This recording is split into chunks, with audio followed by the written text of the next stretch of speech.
Hey y'all, so I want to talk to you about the 7 steps to healing. If you're going through a healing journey right now, you really need to listen to this message because you're probably all over the place. You're probably wondering what's going on. You may be emotional. It may be a lot of different things going through your mind right now. So to let me help you explain the process and the steps that you're going to go through, well, the steps that I went through and the way that it happened for me, and I'm quite sure a lot of people can attest to this, I'm going to share with you today. The first thing we do is we go through a phase of anger. We're angry at everybody. We are mad. People hurt us. We are mad at the way that other people treat us. We are mad because it seems like everybody is turning their back against us, right? Well, that is really the first step that you need to go into the wilderness with God. He's calling you into the wilderness. He's calling you to start the healing process. And you get mad at the people when you really should be going in within and dealing with yourself. So get mad at yourself because you asked for some prayer to be answered, and God had to build your character up, and God had to heal you in that area in order to give you that blessing. So you ask for that blessing, and just know it will be sweet in the end, but the process may not be as sweet, and people don't talk about this as much. Okay. The next step that we go through is depression. We go through a wide range of depression, and a lot of people get stuck at depression because we get depressed and be beating ourselves up for what we didn't do. We start thinking about all the situational outcomes that could have happened had we made a different decision. We think about everything that went wrong in our lives and how we should have, would have, and could have corrected it, but it's too late.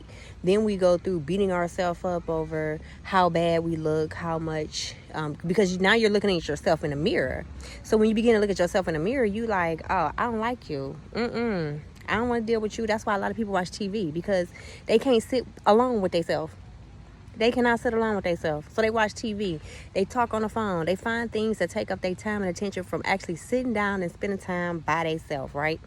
But you got to go through the depression phase. You got to go through it. So because that depression phase is going to let you know that you are stronger than what you think. That's the enemy coming up against you. And he's trying to let you know that you are powerful. And the way that he lets you know that you are powerful, the enemy, is because he is coming up against something that is great. He don't come against something that ain't great. If you ain't got nothing going on, or if your promise is not good, he ain't coming up against you.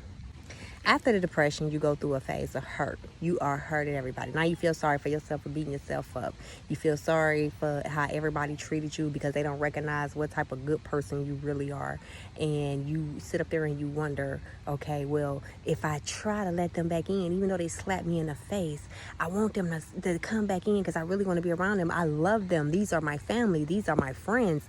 These are people that I love genuinely. So I want to give them a second chance. And guess what? They go back and they slap you in the face again. So that's part of that hurt process, because you have to go through that hurt again to realize that, no, I don't want these people around me. You know what I'm saying? Which leads me to my next one. You start going deeper within because everybody done turned away from you. So you start going deeper within. You start doing the healing. You start working on yourself. You start looking at yourself. You start practicing self-care routines to try to get yourself together. You start learning boundaries, okay? You learn boundaries at this point, because now you come into peace. Now you know what peace is, because you're not dealing with people and what they got going on and who they gossiping about. You're not dealing with everything that they doing in their life. You ain't worried about Joe Blow Schmo and nobody else. You be like, oh, I don't want to hear that garbage. They call you and dump garbage off on you, or they call you because they want something, and you realize, babe, back when I was depressed, y'all ain't call me. Y'all let me go. What fall to the wayside? Y'all ain't care if I was alive. Y'all was more worried about my ex. Y'all was worried about the next. Y'all was worried about everything but me through my depression mode. So no, I'm at peace now, and you're not about to come disturb my peace. That's the place that you get to after the hurt, when you go through that deeper level. Oh my goodness, yes. Sorry guys, I had to get in the car because it started raining really bad, so I had to get in the car. But the next step in the process is actually learning who deserves to be in your life and who doesn't. And then that's when you'll take the necessary steps to right all your wrongs. Everything you feel you've done wrong, you try to go back and correct it with those individuals. So everything that you know that you did wrong in your life, you try to go back and right it with those individuals. You try to go back and correct those mistakes if you feel that they are valuable enough to stay in your life in this next season. If you don't feel that, you just cut them off and you be like, I'm done with it. I'm not going back. I'm not allowing them in my space. I'm telling these people no, and I'm not being scared about it. I'm going to come straight forward and tell them exactly how I feel, and I don't care about their feelings over my feelings first. That's the main step right there. Worrying about what your feelings. If you feel okay with the decision that you make, initially, going with your first mind, the Holy Spirit, or something told me, or intuition, or however you refer to, you don't care, because you're at a place where you really don't care about the opinions of others anymore. You don't care about what other people think about you. You become into this whole self-awareness where you're comfortable in your own skin. If you don't want to wear makeup, you ain't got to wear makeup. If you don't want to wash your butt, you ain't got to wash your butt.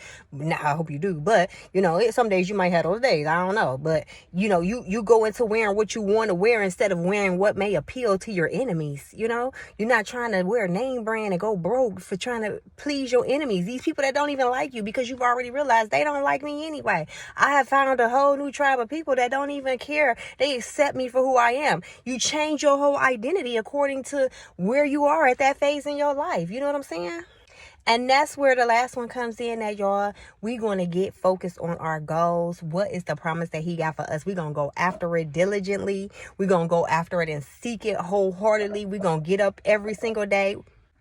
You're going to get focused on your goals. You're going to get focused on the promise of God. You're going to get deeper in your word with God. This is where your joy comes in. Your faith comes in. Your faith is built up now, baby, because you done made it through the test of the storm. You done made it through the depression. When everybody else left you and you was high and dry, you ain't know who to call. Only person you could call was look above at the sky and call on God. Only person you could call is on a higher power. Whatever it is that you choose to call God, you went to that higher power and you had to talk to him, because you ain't had nobody else to talk to. Like, it was really an isolation period, even to the point where sometimes your finances get taken from you, because everything that is not sent by God to you in your life, it has to go. It has to be removed, and God will place it. He will remove it. What did he do? He tore the temple down and he built it in 3 days, right? So he's going to tear those temples down that he did not build, the devil gave you, because they're not built on solid foundations, baby. And he's going to give it back to you on that solid ground. Oh, my goodness. What the devil meant for evil, God turns it around for your good. It's all for your benefit. So, therefore, you're going to go through that process. And now, I'm on my stuff. I'm looking forward. I'm looking ahead. I love. I don't want to be in a place of old, stale energy where I'm still focused on the past, still hurt from my ex, still hurt from the next, whoever it is. I'm focused on the future, because I know what the God that I serve has promised me in my life. So I'm going to keep pressing forward towards that mark, because I am in hopes of something better than where I just left from. Because where I just left from, it tried to drag me through the mud. It tried to send me to a grave. And I don't want to go back there. I don't want to experience that no more. So now I have more compassion within me. I have more things and character and things built up in me and aligned in me to where I can appreciate the better things in life at this point. I can appreciate the finer things at this point in my life. I can appreciate loyalty. I can appreciate real love. I really can now. Because I had to go through the hurt and the disloyalty and the disheartening situations in order to understand that I want to be loved, and I appreciate when somebody extends their love to me, and I want to reciprocate. And then you get into this place of nostalgic now, y'all.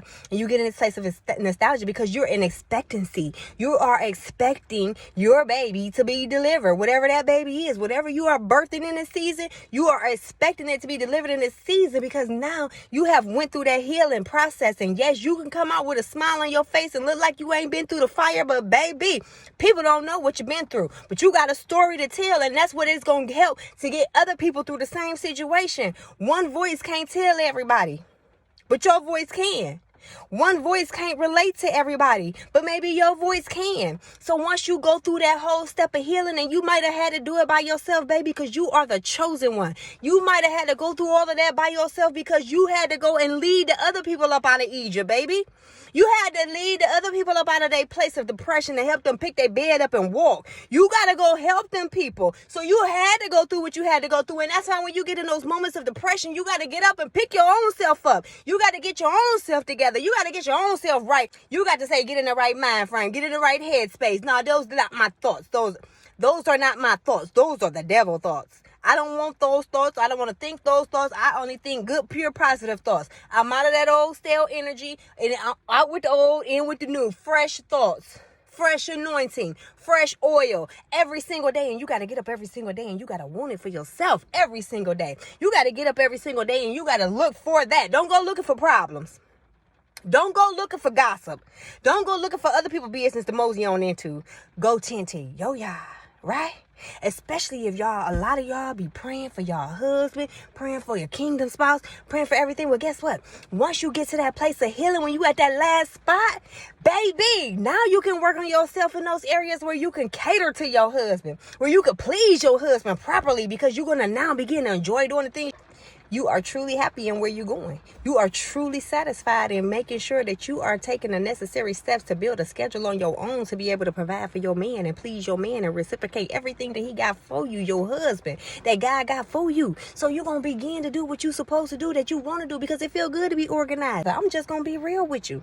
It feels good to have your stuff together. Yes, it feels real good. But that's all I want to say. I want to leave that with y'all. And until next time, y'all, let's grow.